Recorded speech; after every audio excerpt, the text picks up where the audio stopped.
What's up, everybody? Welcome to my channel. YouTube can be great. I'm extremely annoyed right now. I recorded this video already, and for some reason it didn't stick, so now I'm doing it a second time, and hopefully I remember everything I said, because the first one I did was bomb. Anyway, so we start off here with the I'm gonna kind of skip around a little bit because I don't think that every single detail in this episode is worth talking about, so I'm gonna talk about the most important things. So we got the episode starting where we left off with Kimbella making a fool out of herself, acting like she really knows what the hell she's doing when she doesn't. Kimbella cannot fight. She fought Erica Mena when the season first started, and all they did was pull each other's hair and do nothing worth. They didn't do nothing. When Chrissy socked Kimbella all the way to the floor where her entire body was exposed to the world, she didn't do nothing but kick like a dog. She didn't do anything.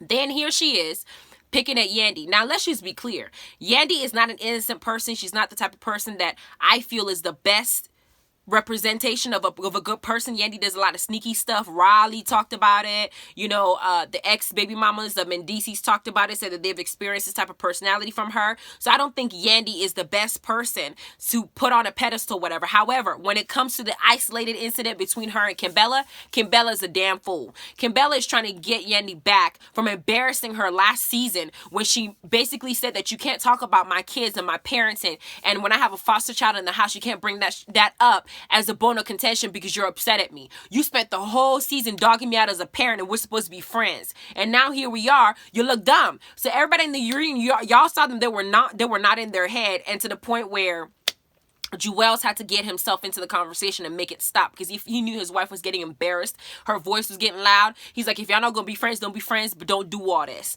Here we are. Kimbella's now trying to convince the viewers, us, how fake Yandy is. And she's doing it by throwing a drink in her face. You throw a drink in my face, we would never be friends. That is violation 100. Don't spit on me. Don't hit me. Don't throw nothing at me. Don't even kick at me. Don't do anything except use your words. This heifer got up and out of her chair when they asked one messy question that Jonathan brought in this situation that he's supposed to be calm, trying to get him together but be messy at the same time. Asked the question about who don't you get along with, and here you go. Yandy didn't say nothing, but Kimbella got out of her seat. In addition to blaming Yandy for not helping her when Chrissy was fighting, where was all that energy when Chrissy was in front of you and you said, I don't feel like you should have hit me, you sucker punched me? And Chrissy was saying, well, I should apologize. You didn't have all this energy where you threw a drink in her face, where you did this, and this, but you want to have all these energy and all these craziness because Yandy made a comment saying that you deserve to get hit, but you did deserve to get hit. You deserve to get all the hits you got. You know what you did? That was Emily B's coming out party trying to get away from Fabulous. She was grieving her relationship. She was trying to get, show a new light. You chose in that moment, in front of everybody, to embarrass the girl at her own party where she's supposed to be showing a good face, to tell her that you were with her dude while she was carrying his child. And you did it so blatantly, and you thought that you were doing some kind of girl to girl. You could have pulled her to the side, made sure nobody else knew, so she can go on with her party. Not embarrass her, because she looked dumb at that point. Talking about, oh, how great her guy is, but she wants to move forward. But now we find out that he was actually screwing around on you when you got a baby. Kimbella, you deserve to get punched. You deserve what you got because you put yourself in that situation. I mean, what you want her to do? Emily was crying her eyes out. You made her feel bad at her own party. That is not Yandy's fault. But what you're doing is you're picking. You're nitpicking. If people say, okay, if she brings up something stupid about Yandy, people ignore it. She brings up something else. People ignore it. She brings up something else. It's just one issue after another. After Yandy went after her, Yandy Luther decided to go into hibernation. Yandy X comes out and she tries to beat her up. She throws a water bottle. It didn't connect. So she decided to jump over the security guards to get to her. Kimbella ain't do nothing. She's running around acting like she's doing something, throwing everything at her except fists. She threw drinks. She threw the air. She threw, I don't know what the hell. She threw everything except fists and act like she was doing something, but she wasn't doing nothing. Jonathan is screaming, make her stop, stop. Girl, stop, please, stop. But the whole scene was just crazy. Kimbella is getting on my nerves this entire season. She's a fool. Take all that hot mess and all that energy to the girl who actually punched you and not cease it. Don't go after the girl who was your friend. That's crazy. The next scene I recall is them talking about what happened. Sin and Jonathan meet. They discuss a little bit of what happened. And on top of that, Sin basically lets Jonathan know that she and Joe have been going to a couple's therapy, which I think is a load of BS because Joe will never change. He is who he is. He's never going to change. But they're going to therapy, and she said that she loves that man and she really wants her family to work. Okay. Then we got Somaya, Kimbella, Chris, and Sin meeting up. Chrissy comes walking into the scene. I guess Somaya's telling him that she got this whole spiritual serenity thing going, that she has this tea that's supposed to help them soothe their spirit and calm them down. And here comes Chrissy walking in. She sees Somaya. Y'all remember what happened between Chrissy and Somaya, right? Somaya was rapping and she wanted to do a record with Jim. She was young. She was beautiful. Chrissy got jealous. She did not want Somaya working with her man because of that jealousy itch in her. Instead of her saying that, she picked a fight with Somaya and basically dogged her and her skills out, saying that she can't rap and she's not on the level and whatnot. Olivia got herself into that situation too and joined, and everybody just ganged up on that girl and she didn't even deserve it. Then it got to the point where the manager got involved and said something trying to protect Somaya because all the stuff she'd went through in life. And then Chrissy calls Jim and then escalates the situation. Jim shows up trying to beat up the other manager guy. It just became a fool. Here's Chrissy looking at the camera like, I didn't know y'all would set me up like this, and I gotta pretend like I like this girl. Hi, Somaya, how are you? It's been 8 years. Girl, bye. They give each other a hug, fake anyway. And she discussed that she was going to have a gathering to kind of help them soothe their soul. Kimbella makes up an entire second story of what happened. She basically said, you know how Yandy is? She pushes my butt. She irks my soul because she's going to manipulate the situation. Yandy didn't say more than 2 words to that girl. She was doing the whole screaming, doing the yelling on her feet, doing crazy. Do something. Do something. Do something. Girl, shut up. You cannot fight with your blow up behind. Girl, shut up. Kimbella gets on my nerves. Anyway, so we get that scene is off. Then we got Sin going over to, first of all, I'm going to skip the scene where Safari and Erica Mena are talking about the baby shower because they're having a daughter. They were at the doctor's office and they decided to invite Tahiry despite the fact that Tahiry kind of ruined the situation at the birthday party because she was going through something. So she's going to be there. And Sin got wind of it that Tahiry was going to be there. So she goes over to Joe's house or Joe's wherever he was at because she wanted to do damage control. Sin is threatened by Tahiry. I said it and I keep saying it. She's threatened by her because she knows in her heart Joe will always be attracted to her. They have a long history. Tahiry was with Joe when he was at his lowest point, not being able to even get up, and she was taking care of that man. Even his mom admits it. She wanted them to get married because all the things they'd gone through.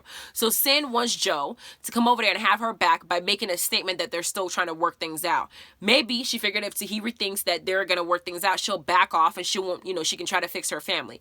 But in the midst of doing that, she brings up the part of Tahiry going kind of crazy at the birthday party, but makes it seem like Tahiry was just this, she didn't have a reason to behave the way she behaved. Instead of her saying that Tahiry was trying to have a conversation with her with the drama that Jonathan started, and she tried to make her look dumb and act like Tahiry wasn't, Tahiry didn't know what she was talking about. Tahiry was going through a lot. So she walked away like, I don't have time for this. I'll beat up this girl and Joe might be mad at me for doing it. But she walked away. Joe agreed to help her. Joe agreed to stand by her side. But Joe is not claiming her. I'm going to talk about that later. Then we get the birthday party coming up. No, we get the birthday party scene come up, and we got Joe, we got Erica Mena there coming in with Safari. Everything is beautiful. Safari got this pink hair because he wanted to commemorate, he wanted to let everybody know that he's having a daughter. Pink is everywhere. Erica throws the best party. It makes me want to jump into the screen and join them because she throws the best party. Then we got Yandy with her finger curls. We got everybody there enjoying it. Then we got Joe and Sin walking in hand.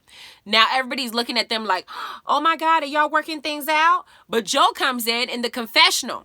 Y'all peep that? Joe said, I'm not putting a title on anything. We're just, I'm just in the space where we're not fighting and everything is happy. Joe is not claiming this girl. You know why? Because this breakup is a hall pass for him. He's going to use it to go out there and do whatever he wants to do, enjoy whoever wants to enjoy, because he can now tell them, when they ask him, are you in a relationship? He'd be like, nope.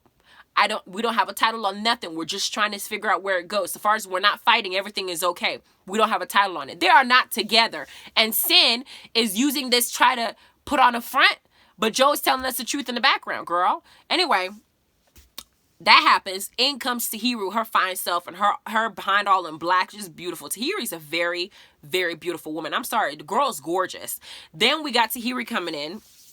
Of course, Joe smells her because he's in love with her.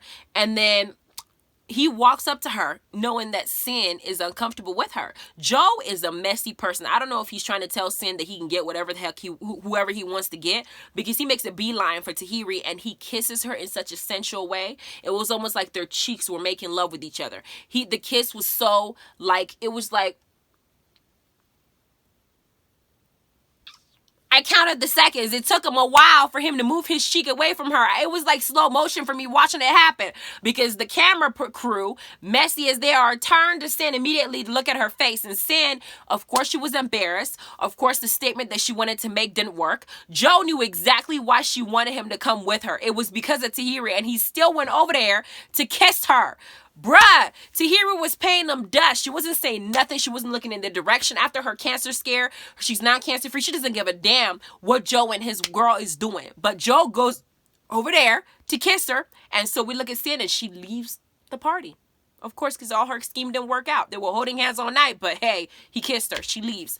Then we got the next scene. We got Olivia, not Olivia. We got Yandy meeting up with Rich, and here in comes Somaya. Y'all know Somaya called Rich vagina multiple times, when they were fighting because they didn't even have real beef. If y'all remember, Chrissy had beef with Somaya. And of course, Chrissy's the type of friend that says, if I don't like you, everybody else I'm around can't like you, which I don't like about her because Olivia joined that bandwagon and got mad at Somaya for no reason. They all docked that girl out for no reason. Then Rich, trying to be on Olivia's side, jumped in and then started going after Somaya, telling her she's not important, she's not relevant, you're not relevant, da, da, da, da. And then Somaya goes after him and calls him a vagina boy. I'm like, oh my gosh. So here they are 8 years later. Somaya looks bomb as heck. So she comes up and Rich acknowledges her. Their squash the situation. Whatever it is they had is over.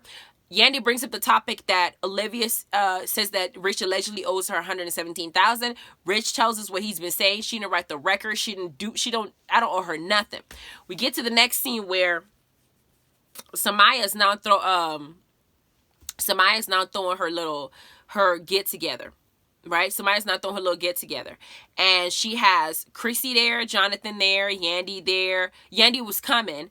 Kimbella was already there. She came to the tea party looking a hot mess. I don't know what she was wearing.